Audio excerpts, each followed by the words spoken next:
उसकी सांसें तेज हो गईं, लेकिन अजीब बात यह थी कि उसके कदम खुद ब खुद आगे बढ़ते जा रहे थे, मानो कोई अदृश्य शक्ति उसे अपनी ओर खींच रही हो। राघव अब पूरी तरह अपने होश खो बैठा था। जब उसे फिर से चेतना आई तो उसने खुद को श्मशान भूमि के पास खड़ा पाया। दूर जलती हुई चिता की लौ टिमटिमा रही थी और उसी के पास एक परिचित आकृति बैठी थी, अघोरी साधु।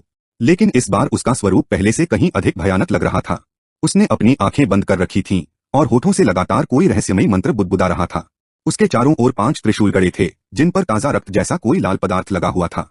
उसके सामने मिट्टी से बनी एक छोटी वेदी रखी थी, जिसमें काले धागे में बंधी हुई कुछ हड्डियां और राख रखी हुई थी। राघव ने साधु को ध्यान से देखा और उसके पैरों के पास फैली परछाइयों पर उसकी नजर पड़ी। लेकिन ये क्या? साधु की छाया केवल एक नहीं थी बल्कि कई थीं, और वे धीरे धीरे हवा में घुल रही थीं। जैसे ही राघव ने इस पर गौर किया, साधु की आंखें अचानक खुल गईं।